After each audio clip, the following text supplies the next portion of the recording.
moments.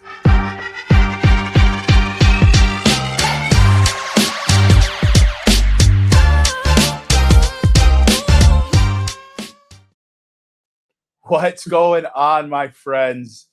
We are a little self-conscious here today. All right. Yellow light, big ears. Yeah. Check it out. My ears are huge. And now I'm looking at mine too, just full panic. All my insecurities are coming out right here live. Y'all, LinkedIn loaded from your hometown over here. ATL. Yes. Atlanta. We are here at EPM's tag event. So we wanted to make sure we stayed in front of y'all, provided linked and loaded. So we'll be a little quicker today because we got to get back to the venue and see a bunch of our great speakers. And by the way, if y'all haven't checked out EPM in general or EPM tag, just check it out. Yep. Look into it. The American Gift, a really great cause in terms of what we're doing here today. So without further ado, today's topics, couple of big picture items. These are from last night, Frazier, believe it or not. The first one is the Iran-U.S. ceasefire. Mm-hmm. Whenever this pops up, a lot of loan officers think to themselves, oh, great, politics. Oh, great, politics. I don't want to dive too deep. And now, for the most part, I agree with that. Yep. I really do try to stay away. I think it's our job to be front-facing. But every once in a while, something does cross our desk that's really important to understand, just have a good premise of it. So it's not going anywhere. No. The Iran war and the ceasefire is at a complete halt. Mm-hmm. There's a bunch of things happening where I guess Israel was bombing a certain area that was supposed to be part of the ceasefire talks. Yep. Iran got upset with that. President Trump actually had a conversation. It sounds like there's some leaked reports where he was unhappy with what was occurring. But now things have just absolutely erupted, and the market is feeling it alongside employment, which also came out. So for our LOs out there, this is a big deal. People have been anticipating a potential refi boom, and now we just heard from Phil Mancuso where now it's a 96% chance of a rate hike. So I'll stop there and would love your take on there, and how should LOs even – I don't want to use the word market because it's such a big deal, right? It's like a war, so I don't want to use like market and war, but you are constantly in the business of informing people. Yep. How would you ask LOs to inform their consumers about this? So I think the one is, because you mentioned, like, I do the same thing. I try to weigh out of, because it's a no-win situation to get political about anything, right? And ultimately it comes down to this, is that as an originator, what you want to do is you want to understand the market dynamics that occur based off of an action, right? Whether it's a military war that like what we have right now, whether it's like if we embargoed a country or another country did that, and that mess with oil, or it mess with a market like the Nikkei or something like that. It's just understanding how these things play into it. And so it's not getting into like the nuts and bolts of good, bad, should we, or this and that, because I know that it's how it devolves every single time.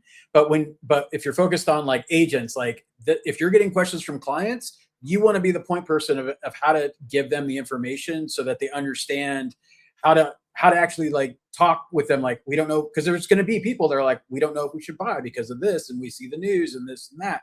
So you want to have not a counterpoint, but you want to have kind of like an even killed way that's just say, this is how it affects the markets. This is what we could expect. But ultimately, what you just have to be careful, because as soon as you talk about anything like this, there's going to be comments, well, we shouldn't even do this, or we shouldn't even be on oil and all that other stuff. And so one is, you just have to be like, look, I'm just going to let those pitches pass right by and just focus. Like, I don't really care what you guys, think on those things. What I care about is trying to help people make an informed decision, and because ultimately they don't want to make a bad decision right now with everything going on. And what you said is exactly where my head goes. It's like, you're not scaring people with this, right? No. You're informing. There's a very big difference, and there's a fine line with how you communicate that. But one of the questions I have for you is, do you believe a lot of consumers even understand the importance of the geopolitical climates and the impact it makes on rates? Oh, I don't think they understand even without that, like what rate, because how many, as a loan officers, you guys are still trying to explain Fed rate versus mortgage rates and what, so like, no, and look, even I'll just say the geopolitical people don't understand it either, right? So like, that's the thing, is most consumers, they're going to form an opinion based off of what they could glean from the media. And so and what you're trying not to do is be like that educator It's just more like, look, you're probably thinking X, Y, and Z. And these are the things that you should probably be thinking about if those are your challenges or your concerns or whatnot with the market, as opposed to like getting right in there. And so it's tough, but just understand that consumers, they don't, they're just getting the headlines, right? Chances are they're not even reading the article. They're just seeing the headline, and that's what they're operating off. And then like their uncle maybe knows something, or their cousin or their spouse. Yep. And so they're just, and again, our brains work. They're just going to take all those sources and make their own connection based off of what they, believe or whatnot. And so, with the consumers, it's not about saying wrong or right, or this is how you should think about it. It's just like, are these your concerns? Here are some things to think about, right? Because where a lot of loan officers go, and when it comes to this, is that it comes from like a right or wrong, or like, I know you think about that, but that's the wrong way to look at it, and this is the way you should look at it. It's no, like, you acknowledge their concerns, validate like the anxiety or stress that they have, because buying a home is not something that's just going down, to buy some milk. So you just have to give them the information so that you are letting them know, like, hey, these are the things that we're all seeing. We're seeing the headlines, and this is how you need to think about it. 100%, man. And the conversation, right, with the consumers that get fearful, or I'm not, this doesn't make sense, or we want to wait on it. This is going to continue to happen. All right. Over hundreds, thousands of years. War is not going to stop. So let me ask you, I want to interrupt you, because because you were in the thick of it during COVID. Right? Yes. You were making a ton of calls. Yes. So like, how were you treating those anxieties and stress during that time when everyone was thinking, I'm going to pull back? So how did you handle it? Because I think that's exactly it. Yeah. I handle it the same way I handle these conversations, is no matter how you look at the data, if you look at history, one, we understand war is going to be there. We understand even situations like this, like polio, right? Think of all the crazy pandemics that have occurred 100, not even that long ago, 100, 200 years ago. Real estate itself is the best way for you to gain generational wealth. And that's just a data perspective. So it's not that the war piece doesn't matter. It's not that the pandemics don't matter. They do. They all matter. But if you're in a position to where you are able to afford a home and to buy it, the data is the data. And all I'm saying is, you look at it. Decisions like purchasing a home is risk-based. Okay, what is your aversion to risk? Are you comfortable taking some risk? Do you not like taking risks? And then from that perspective, you look at the data. The data indicates that to gain generational wealth, the best way to do it, you have a higher net worth while owning a home. It's that simple. And that's no matter where you've lived. I'm not saying some places aren't much higher than others. We understand that. But if you look at the data, that's what it indicates, regardless of a war happening here, a pandemic happening here. People that were buying land were buying land, and they did very well with it. So that is always my approach with consumers. If this is right for your family, if it makes sense for your family, if this is the next path for your family, the market is going to move accordingly, and you make those decisions when that market does move, whether it's a refinance or other opportunities. So that's my conversation with clients. That's how you do it. The difference in rate doesn't matter. People think about the homes they bought 50, 60 years ago. Rates 13, 14%. Those homes have appreciated God knows how much. They weren't thinking about the rate. So just pay attention, have direct conversations. Yeah, be that focused, confident voice. Everyone else is going to go around, hair on fire, world's coming to an end. Be that confident, expert voice that is just telling them the data, and then let them make the decision and advise them the best you can. Next one, y'all. This one is really fascinating to me. And it actually, I get it, but I don't, because I feel like we've pumped out so much content since COVID, right? Yeah. Like we've been just in that phase. So let me tell you the topic and explain what we're getting at.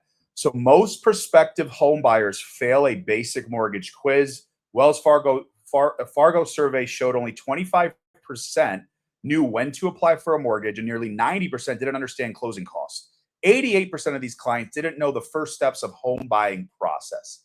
So that makes me think a lot. So during COVID, y'all, I call this this is when the whole information wave went nuts. Why? Because all of us had to start going to the internet. So we had to start posting content, and now videos on how to buy a home for the first time went from only having a couple on YouTube to thousands and thousands of people entering that space on YouTube and becoming that point person to explain what a mortgage is. So for me, when I see stuff like this, and this is recent, this is a couple months ago they did this, I start to think, did we not market correctly? Did we miss our mark on informing the future homeowner? Yeah. And that was only 4 or 5 years ago Would love your take on just that time frame and what these stats are to you. Only 25% knew when to apply for a mortgage, 90% misunderstood closing costs, and 88% didn't know the proper first step in buying process. So for my LOs out there that tell me, oh, it's the cost and I'm going to shop the rate, and right here, this indicates your consumers are scared. Your consumers are fearful, and there's no way that the first thing they're thinking about is rate.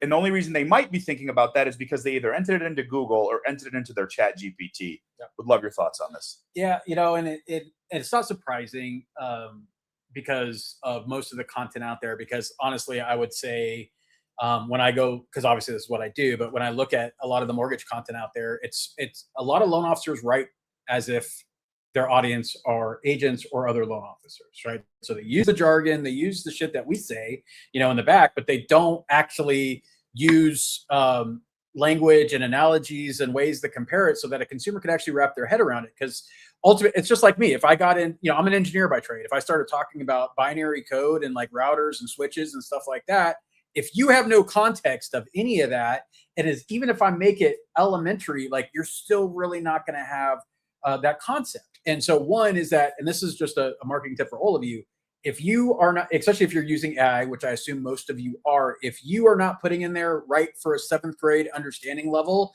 you are missing the boat. And most of the mortgage content out there still has the jargon, still is not easy to understand.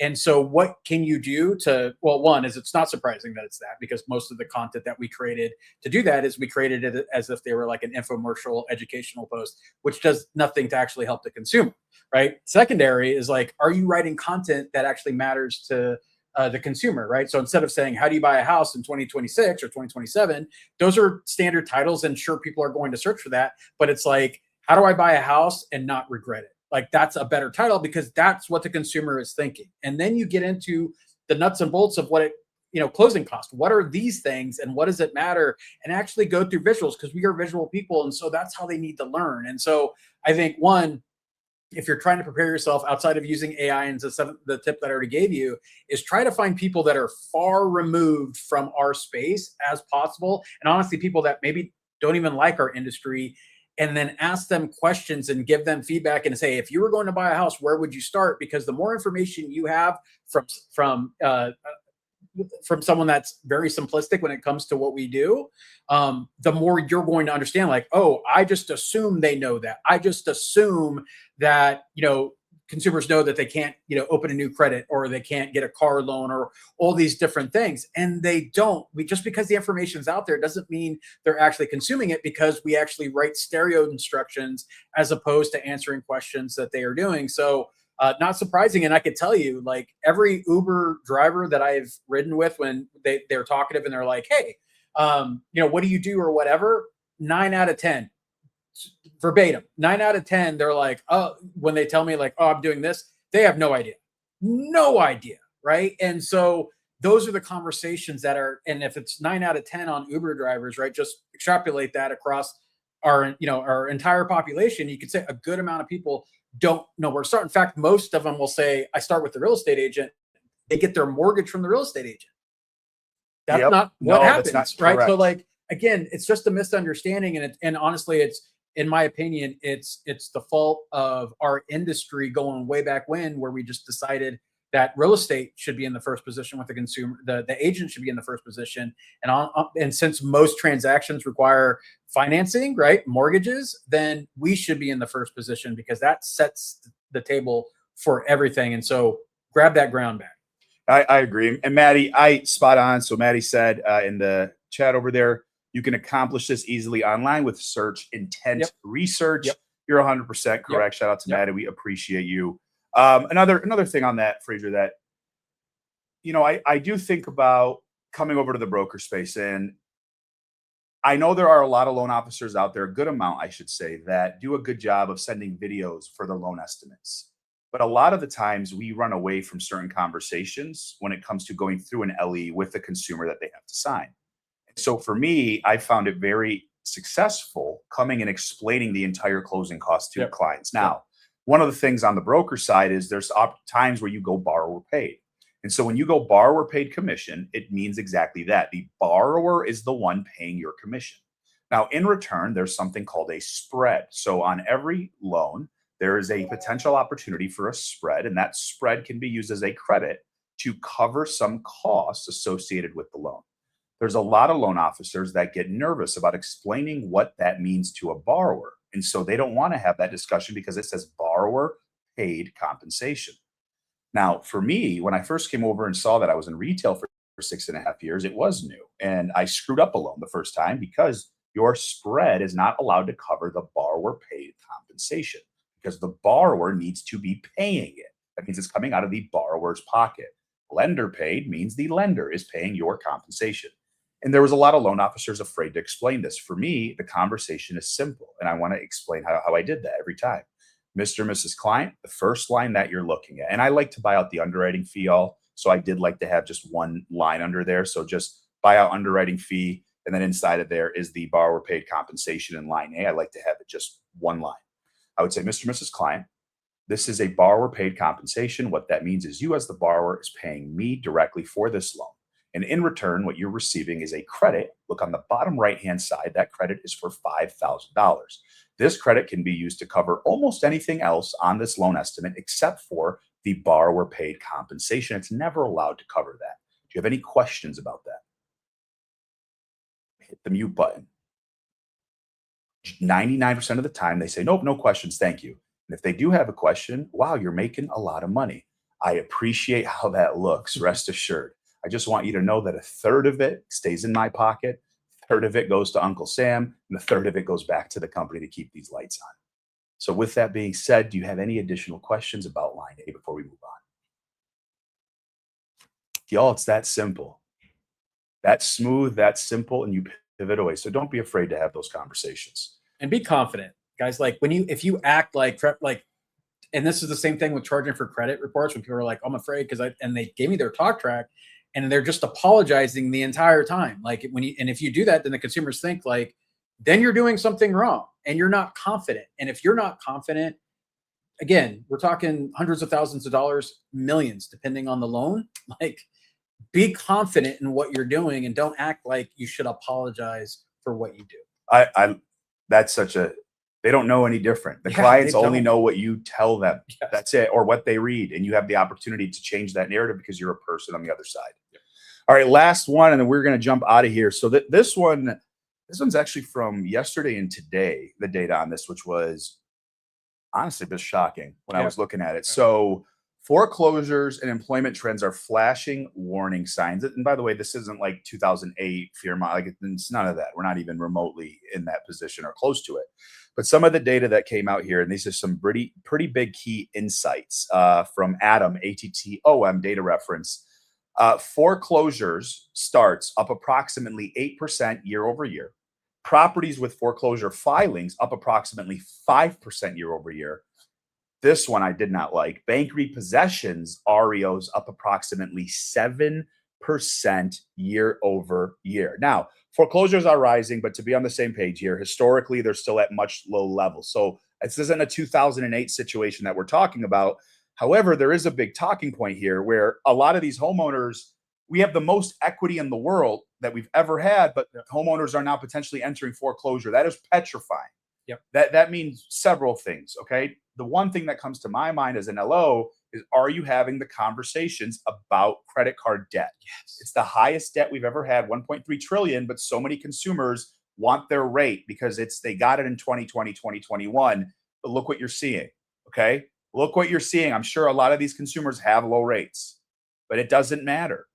It doesn't matter if the rest of your life is in chaos and in shambles and you can't do anything about it. So this is a really big deal for me. The housing market, it's not going to break by any means, but there is a lot of strain being pressed on the market right now. And so it's really important we pay attention to the foreclosures in my eyes. And do you think these are like a number that's being ignored right now? Because I know it's not '08 numbers by any means, but there's a bunch of data that's been coming out about this. Yeah, I mean, look, because yes, the media likes to try to make things crazy, right? And so I would say in the last 2 years, you would see some of these headlines, but ultimately then it would be compared to, hey, we're already at historically low levels. This isn't like 2019, 2018, as far as like pre-COVID, because that's really our measuring stick is pre-COVID, right?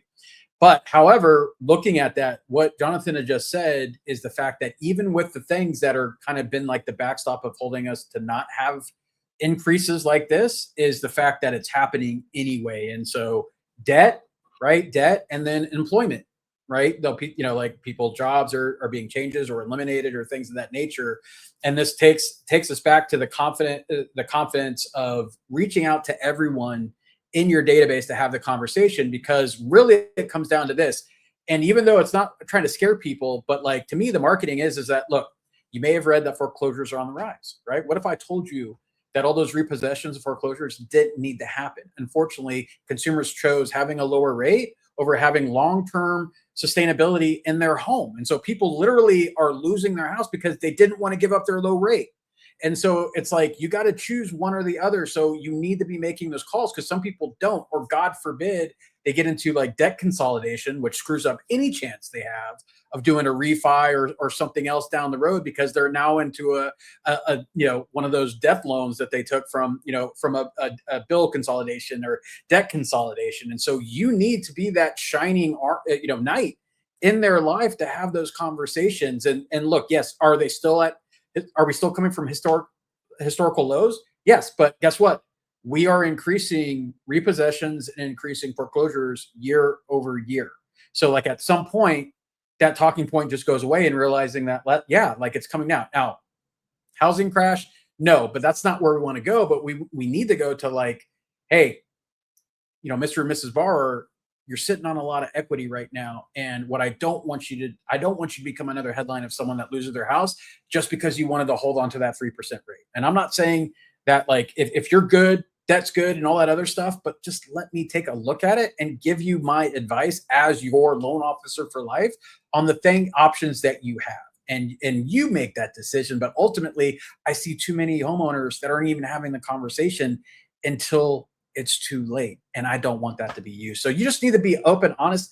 They're seeing the headlines anyway. The biggest thing I could tell you is, and this is a battle I've had with loan officers since I've been in the industry, and that is, don't shy away from the negative aspects of housing and real estate and market crash and stuff like that. Lean into it, because everyone else is going to try to paint a pretty picture.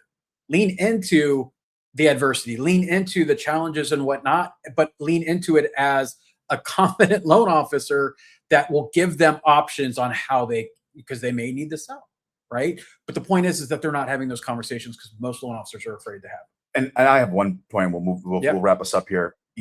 When you pull credit on a client, all right, and you go through and you see, right, they're maxed out on cards, they have the equity, 650 FICO, you get approved eligible findings. One thing I need y'all to understand is this, okay?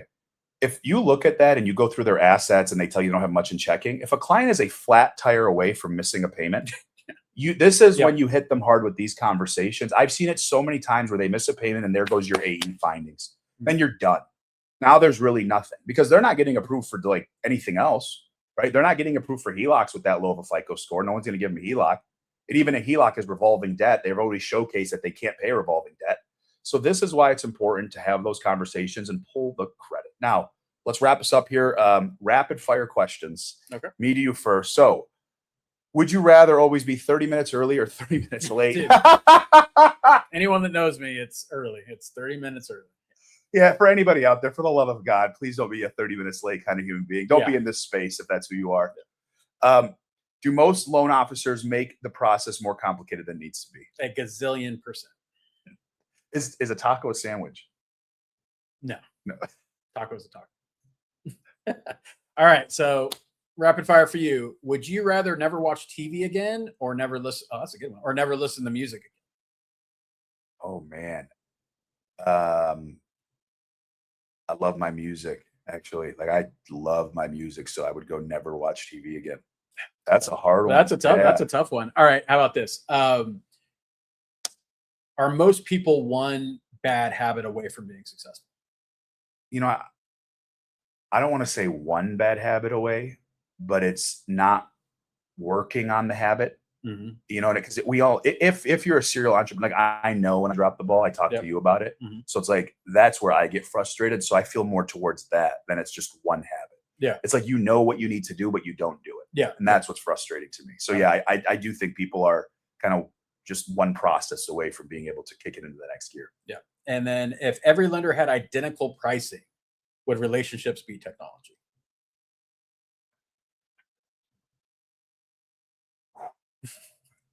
I don't know if people are going to like my answer. Here's the thing.